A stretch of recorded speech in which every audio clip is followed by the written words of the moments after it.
Hello everyone. आज हम लोग देखेंगे प्रैक्टिकल के लिए कौन कौन से क्वेश्चंस इंपॉर्टेंट हैं।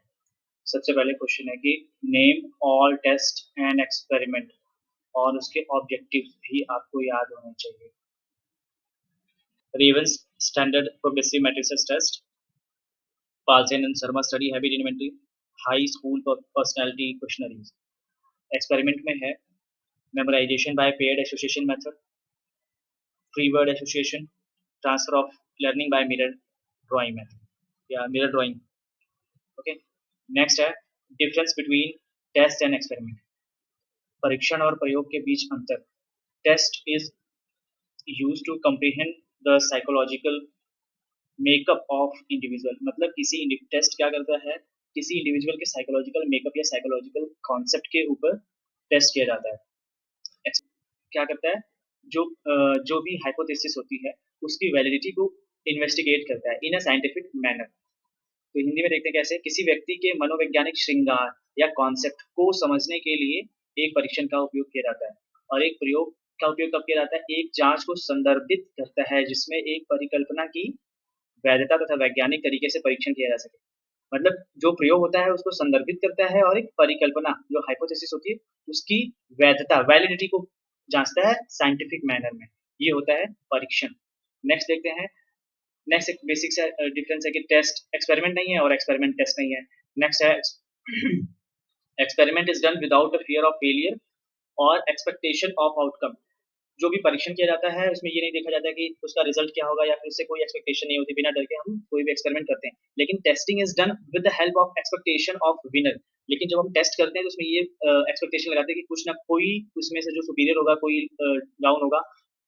तो हिंदी में क्या है, एक परीक्षण का प्रयोग, परीक्षण एक प्रयोग नहीं है और एक प्रयोग एक परीक्षण नहीं है। ठीक है, असफलता या परिणाम की अपेक्षा के डर के बिना प्रयोग किया जाता है।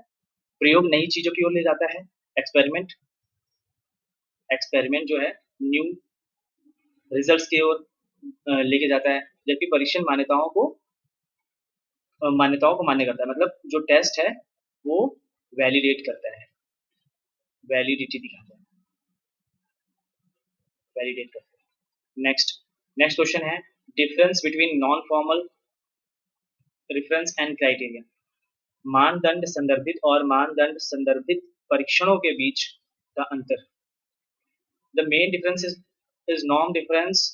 Norm difference refers to how a student's score compares to other student, while criterion difference refers to the how a student score compares to a criterion such as a predetermined standard or goal.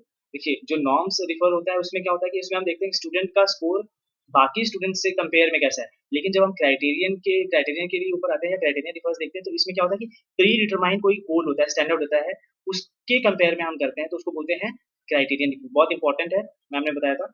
Norm difference ध्यान देना है, norm difference किसी students और किसी individuals के बीच में compare करके निकालते हैं, और जो क्राइटेरियन डिफरेंस होता है वो स्टूडेंट्स को प्री डिटरमाइन जो पहले से एक बना होता है कि इतना पैमाना है या इसके ऊपर जो बच्चे आ रहे हैं वो अच्छे हैं, लाइक आईक्यू टेस्ट में जो होता है तो इंटेलिजेंस टेस्ट में होता है तो वहाँ पे प्री डिटरमाइन है।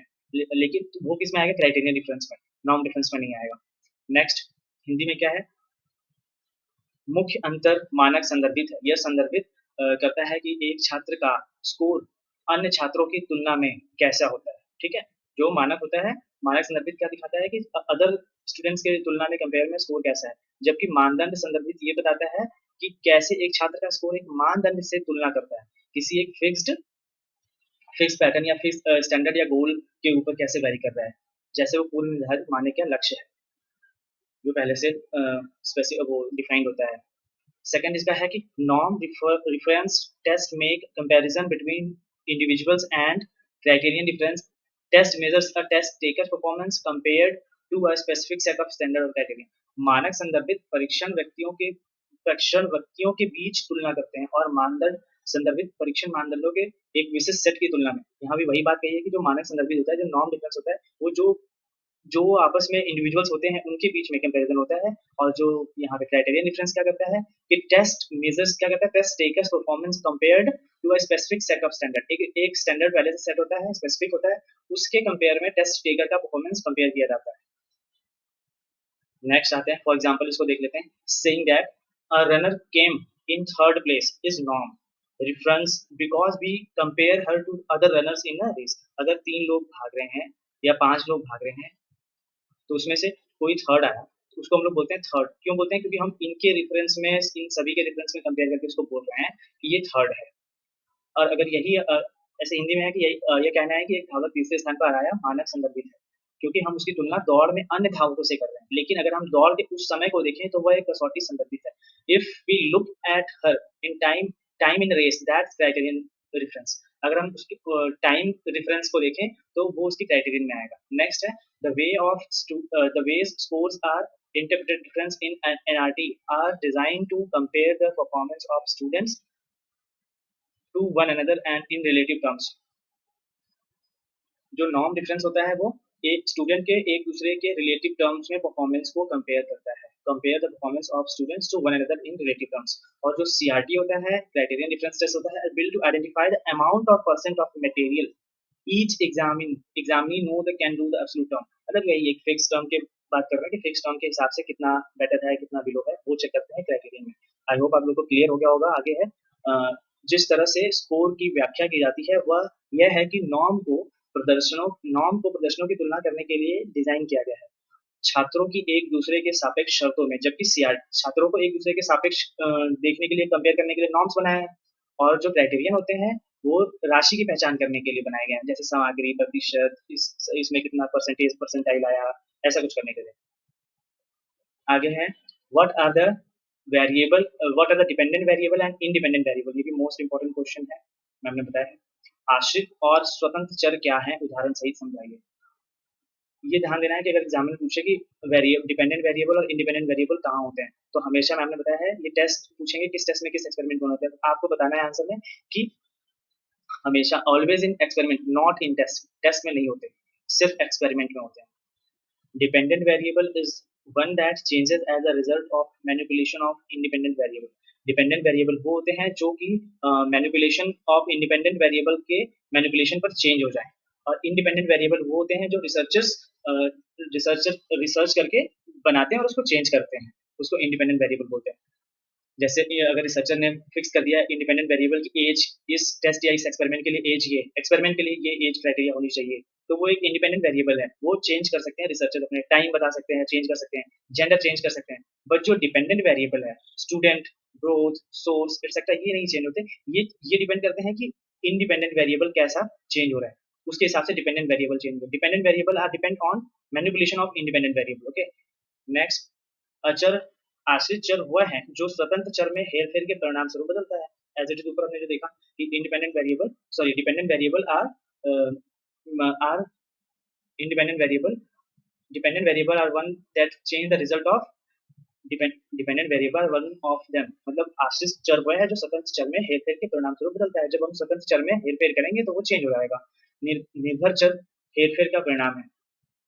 उदाहरण के लिए यदि आप माप रहे हैं कि सूर्य की प्रकाश की मात्रा एक प्रकार के पौधे की वृद्धि को कैसे प्रभावित करती है, तो इसमें हम देखेंगे कि कोई सूर्य की रोशनी से कोई पौधे की ग्रोथ हो रही है, उसमें देखते हैं कि कैसे हो रहा है, कैसे वो उस पर इफेक्ट कर रहा है, या फिर कैसे हेरफेर करने से, इंडिपेंडेंट वेरिएबल के हेरफेर करने से हमारा डिपेंडेंट वेरिएबल चेंज हो रहा है कैसे। तो स्वतंत्र चर सूर्य के प्रकाश की मात्रा है। जो स्वतंत्र चर है वो सूर्य के प्रकाश की मात्रा को हमने बोला स्वतंत्र चर।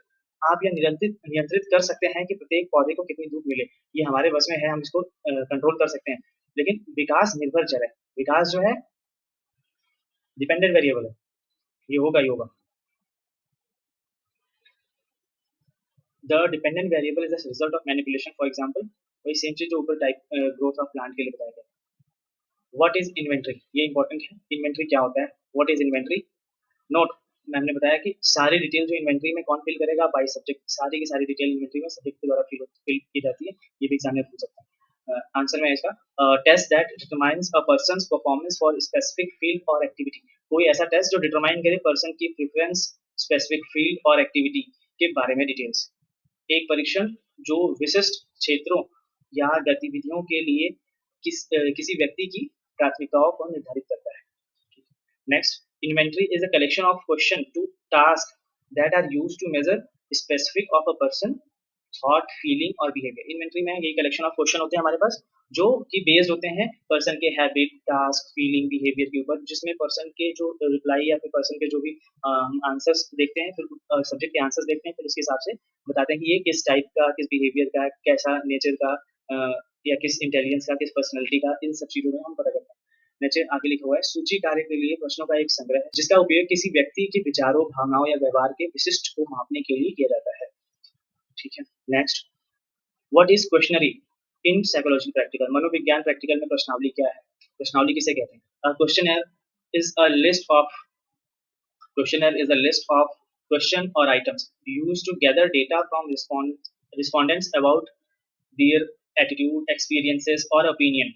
क्वेश्चनर के क्वेश्चनर में बहुत सारे क्वेश्चन होते हैं जिनमें क्वेश्चन डिपेंड होते हैं उनके एक्सपेक्टेशन के ऊपर, उनके ओपिनियन के ऊपर।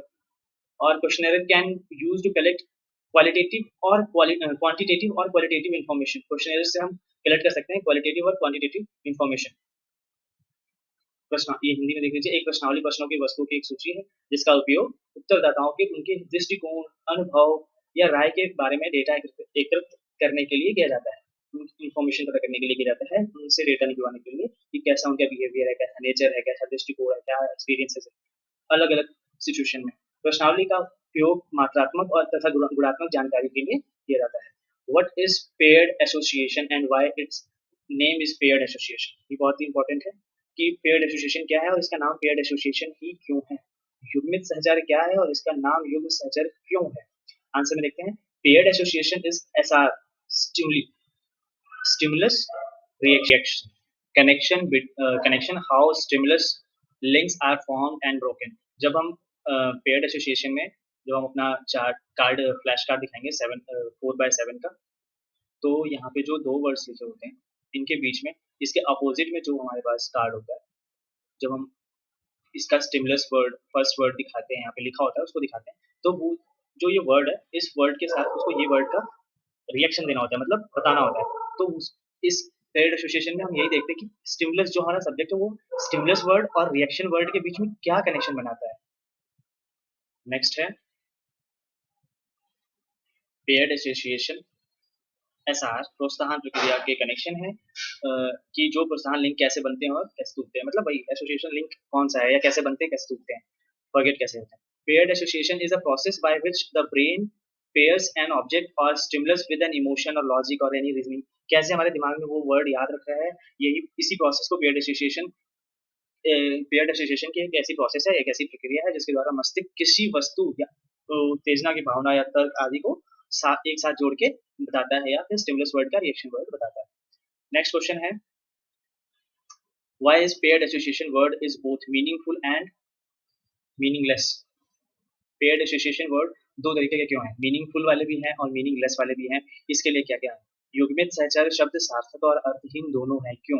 आंसर है, a person pairs a word itself with the concept it represent, who process are involved here। मतलब कौन कौन सी प्रोसेसेस इन्वॉल्व हैं। एक व्यक्ति एक शब्द को स्वयं उस अवधारणा के साथ जोड़ता है जो कि दर्शाता है कि वो कौन कौन सी प्रक्रिया, मतलब वो कौन कौन सी अवधारणा या कौन कौन से कॉन्सेप्ट लगा के अपने दो स्टिमुलस और रिएक्शन वर्ड को जोड़ता है आपस में, और फिर हमें रिएक्ट करता है स्टिमुलस वर्ड दिखाने के बाद। तो उसमें कौन कौन सी प्रक्रिया शामिल है? लर्निंग ऑफ रिस्पॉन्स, प्रतिक्रिया सीखना कि कैसे किसी वर्ड के साथ कौन से वर्ड लिंक करके हमें प्रतिक्रिया देनी है।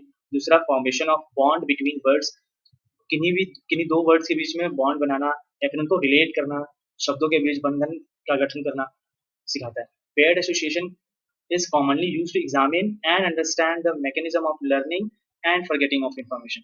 पेयर्ड एसोसिएशन कॉमनली हमें यूज होता है एग्जामिन करने के लिए, पता करने के लिए, अंडरस्टैंड करने के लिए कि मैकेनिज्म क्या है लर्न करने की और फॉरगेट करने की इन्फॉर्मेशन को।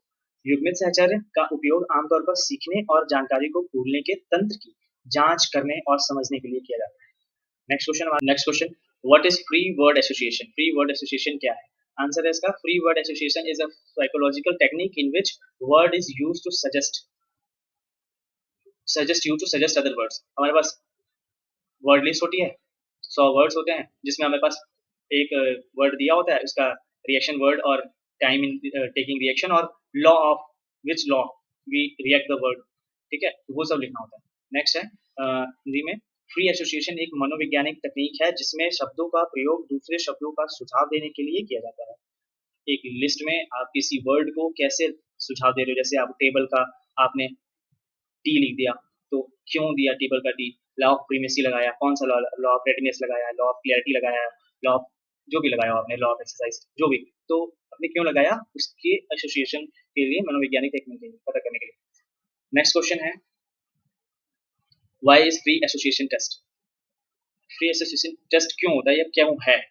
तो आंसर है इसका, to find any of mental complexes, अगर किसी चाइल्ड के माइंड में मेंटल कॉम्प्लेक्सेस है, किसी प्रकार की मानसिक परेशानी है, परिसरों को या I think, मानसिक परिसरों, किसी भी प्रकार के मानसिक परिसरों, प्रॉब्लम्स, कॉम्प्लेक्स थॉट्स को खोजने के लिए या पता करने के लिए। Sometimes child are hiding their thoughts, they not express, तो इस स्टिमुलस फ्री एसोसिएशन में बहुत कम टाइम में उनको रिस्पॉन्स करना होता है, तो उससे पता चला है कि इनके माइंड में क्या क्या प्रॉब्लम्स है, क्या क्या कॉम्प्लेक्सिटी चल रही है। नेक्स्ट है to know the proper behaviour, hidden thoughts, reaction on a some specific word in a time bound shows person's actual behavior without any external modification। यहाँ पे कम टाइम मिलता है किसी भी वर्ड के लिए स्टिमुलस करने के लिए या फिर रिस्पॉन्स करने के लिए, तो उस पे यहाँ पे हम देख सकते हैं कि किसी इंसान के अंदर जो भी एक्चुअल बिहेवियर होगा, मोस्ट ऑफ द केस 99% लोग इसमें मॉडिफिकेशन नहीं कर पाते हैं, जो उनके थॉट्स होंगे, जो उनके नेचर में होगा, वो ही वर्ड वो लोग रिएक्ट करते हैं। तो उचित व्यवहार, छुपे हुए विचार, कुछ विशिष्ट शब्दों पर प्रतिक्रिया समयबद्ध तरीके से जानने के लिए बिना किसी बाहरी संशोधन के व्यक्ति को वास्तविक बिहेवियर दिखाता है, व्यक्ति का वास्तविक बिहेवियर शो करता है। नेक्स्ट क्वेश्चन है,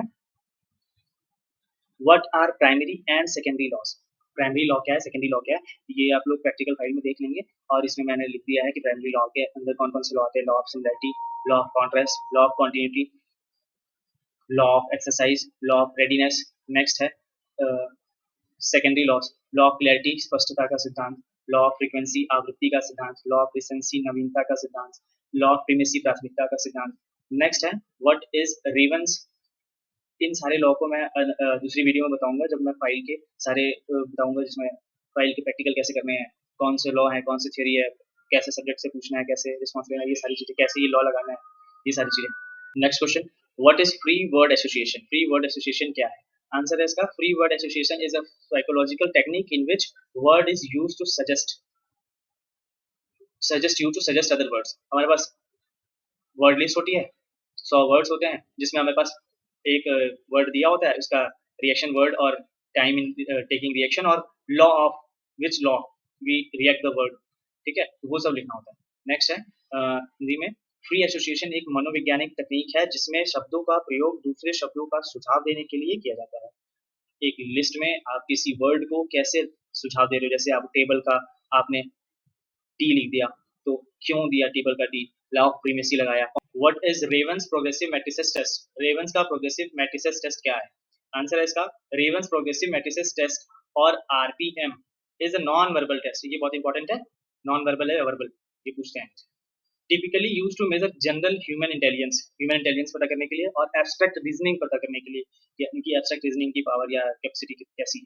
तो यहाँ पे हिंदी में लिखा है, रेवंस प्रोग्रेसिव मैट्रिसेस या आरपीएम एक गैर मौखिक परीक्षण है जिसका उपयोग आमतौर पर सामान्य मानव बुद्धि और अमूर्त तर्क, यहाँ पे अमूर्त तर्क का मतलब पता होना चाहिए आपको कि किसी भी पूर्व ज्ञान से स्वतंत्र नई अपरिचित समस्याओं को हल करने के लिए जानकारी तथा त्वरित रूप से तर्क करने की हमारी क्षमता, जो भी हमारी कैपेसिटी है किसी भी प्रीवियस नॉलेज के इंडिपेंडेंट होकर हमें जो भी इंस्टेंट जो भी चीजें माइंड में आती है किसी भी प्रॉब्लम को सॉल्व करने के लिए, उसकी कैपेसिटी टेस्ट करने के लिए है, वो मापने के लिए किया जाता है।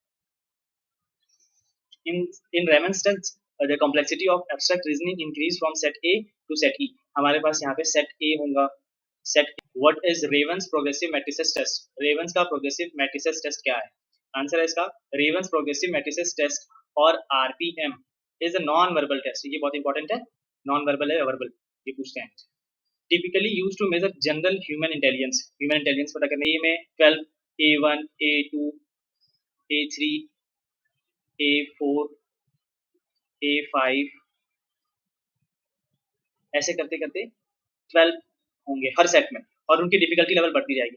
A1 का होगा ऐसे B1 का, फिर इसी तरह करते करते करते E तक होगा, जिनकी कॉम्प्लेक्सिटी लेवल बढ़ती जाएगी। To find personality profile which is dominance traits. Personality profile में पता करने के लिए, पर्सनैलिटी प्रोफाइल पता करने के लिए और पता करने के लिए कि कौन से ट्रेट्स हैं पर्सनैलिटी के जो डोमिनेंस कर रहे हैं। व्यक्तित्व प्रोफाइल, व्यक्तित्व होने का भाव क्या है खोजने के लिए, जो प्रभुत्व और उनके प्रभुत्व लक्षण खोजने के लिए। ये नेक्स्ट है रॉ स्कोर कैसे निकलेगा। To find by stencil converted to sten score. हमें रॉ स्कोर निकालना है। रॉ स्कोर के लिए जब मैं आपको फाइल समझाऊंगा तो उसमें बता पाऊंगा कि रॉ स्कोर कैसे निकला मेरे ड्राइंग में। सॉरी सॉरी सॉरी 142 क्वेश्चन जो होंगे उसमें से, फिर उसमें आप स्टेंसिल लगाएंगे। दो टाइप की स्टेंसिल होती है, एक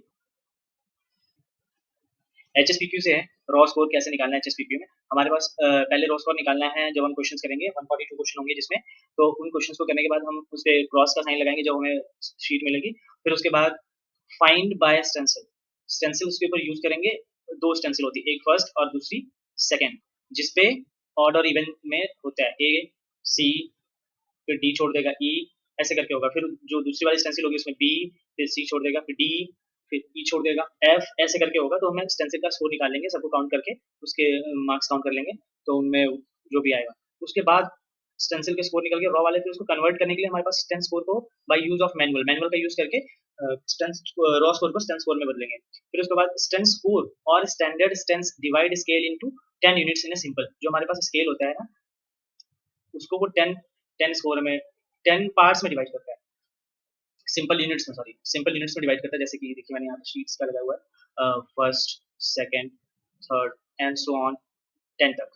ये है स्टैंडर्ड स्टेन स्कोर, डिवाइड करता है इस स्केल को 10 पार्ट्स में। और ये इधर अगर जो ये बीच में लाई करेगा, इसके बीच में, वो तो नॉर्मल है, वो पर्सनैलिटी या वो ट्रेड्स नॉर्मल है। ये जो इसके इधर आएगा, अगर हमने मैच किया ऐसे करके ऐसे आया, फिर हमारा ऐसे आ रहा है, फिर ऐसे ऐसे आ रहा है, फिर ऐसे ऐसे आ रहा है, तो जो ये चीजें हैं वो ये वाली डिस्क्रिप्शन लिखी। एचएसपीक्यू से है रॉ स्कोर कैसे निकालना है एचएसपीक्यू में, हमारे पास पहले रॉ स्कोर निकालना है जब हम क्वेश्चंस करेंगे 142 क्वेश्चन होंगे जिसमें, तो उन क्वेश्चंस को करने के बाद हम उस पे क्रॉस का साइन लगाएंगे जब हमें शीट मिलेगी। फिर उसके बाद फाइंड बाय स्टेंसिल, स्टेंसिल उसके ऊपर यूज करेंगे। दो स्टेंसिल होती है, एक फर्स्ट और दूसरी सेकंड, जिसपे ऑड और इवन में इफ स्टेन स्कोर आर 1 और 2 फॉर बिलो एवरेज, अगर 1 और 2 है तो फॉर बिलो एवरेज माना जाता है। 5 टू 7 है तो इन एवरेज माना गया है, और 9 टू 10 है तो एबव एवरेज माना गया है। Next, sten score do not up scores break up scores in 10 even chunks को parts बोलते हैं। they are based on the factors, वो factors पे, ये जो factors हैं ये सारे factors पे डिपेंड करते हैं। so the vast majority of people fall into average range। यहाँ पे आप देखेंगे कि जो ज्यादातर पॉपुलेशन है या ज्यादातर मेजोरिटी है वो एवरेज वाले में फॉल करती है। यहाँ पे एवरेज 2% लोग हैं जो 9 और 10 और 1 और 2 के बीच में आते हैं ना।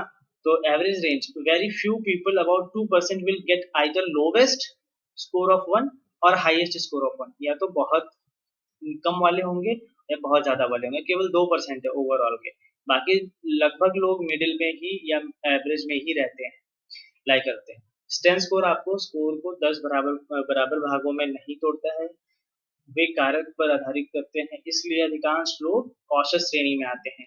लगभग 2% बहुत कम लोग को या तो एक का न्यूनतम स्कोर या फिर 10 का उच्चतम स्कोर प्राप्त होगा, मतलब बहुत कम लोग ऐसे होते हैं। एवरेज स्टेन स्कोर पूछ लेते हैं वहां पे एग्जामिनर में, मैम ने बताया है average sten score is 5.5। Next question है सेंटाइल स्कोर और परसेंटाइल स्कोर, ये थोड़ा इंपॉर्टेंट क्वेश्चन है। Particular score and score of rest of the group, it show the percentage of score that particular score surpass. ये ऐसा percentile score एक ऐसा score है जिसमें प्रतिशत का एक विशेष स्कोर और शेष समूह के स्कोर के बीच तुलनात्मक स्कोर है। यह स्कोर का प्रतिशत दिखाता है कि ये विशेष स्कोर पार हो गया है। सपोज जैसे आपने कोई एग्जाम दिया, उस एग्जाम का टोटल मार्क्स था 100, particular score and score of rest of the group it show the percentage of score that particular score surpass. आगे हम लोग समझते हैं दूसरे एग्जांपल से। For example if the result of Hughes says that he has got 90 percentile, it means 90% of the total marks, so that in this way he has got 270 marks out of 300। अगर इन्होंने बोला कि अगर किसी exam में उसने 90 percentile लेकर आया है तो इसका मतलब ये है कि 270 मार्क्स लेकर आया 300 में से। तो but if the result is 90 percentile then it does not mean that her score is 270। कोई जरूरी नहीं है कि वो 270 मार्क्स ही लेकर आए, क्योंकि ये परसेंटाइल है। परसेंटाइल का मतलब ये होता है कि अगर आपने आपने अगर 10 लाख बच्चों में एग्जाम दिया है और आपका परसेंटाइल 90 परसेंटाइल है,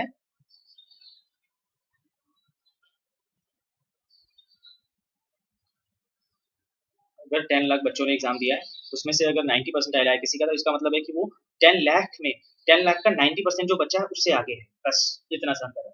तो उसका इस यहाँ पे भी वही सेम है कि 270 मतलब 90% नहीं है। It may be you got 150 marks only, then 90% application applicants will get less than 150 marks. मतलब अगर 90 परसेंटाइल वाले के 150 मार्क्स है 300 में से हो सकते हैं, लेकिन जो बचे हुए एप्लीकेंट्स है वो 150 से नीचे होंगे। इनका कहने का मतलब ये है, यदि किसी युवा का रिजल्ट कहता है कि अ, उसे अंक 90 अंक मिला है, तो इसका मतलब बिल्कुल नहीं कि उसको 90% मिला है। तो इस तरह से अगर मिलेगा तो उसको 300 में से 270 नंबर मिलना चाहिए। लेकिन अगर रिजल्ट 90 परसेंटाइल का है तो इसका मतलब ये बिल्कुल नहीं है कि उसका स्कोर 270 है। इसका मतलब है कि आपका स्कोर 90 परसेंटाइल के बेहतर लोगों से बेहतर हो सकता है। आपके 150 नंबर ही पाए हो, तो बाकी के जो लोग हैं, बाकी के जो आवेदक हैं, एप्लीकेंट है, वो 90 परसेंटाइल का 150 से कम होगा। जो 90 परसेंटाइल वाले लोग हैं उनका 150 से कम होगा। दूसरा मैम ने बताया है वैट, WAT, वर्ड एसोसिएटिव टेस्ट। इसमें वर्ड एसोसिएटिव टेस्ट में क्या होता है पर्सनैलिटी को असिस्ट पर्सनैलिटी। दूसरा पॉइंट है, दूसरा क्या कहता है, find out inferiority complex, inferiority complex. Next है, this test is based upon idea, based ideas subconscious is subconsciously हम लोग इसको कैपेबल होते हैं कंट्रोल करने के लिए।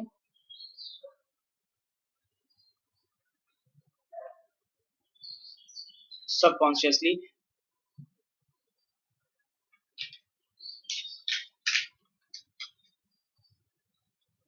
subconsciously is capable or controlling.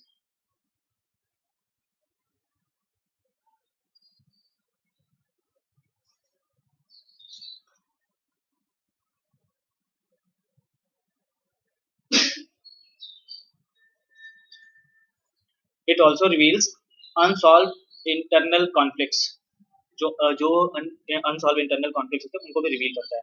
Thank you, all the best.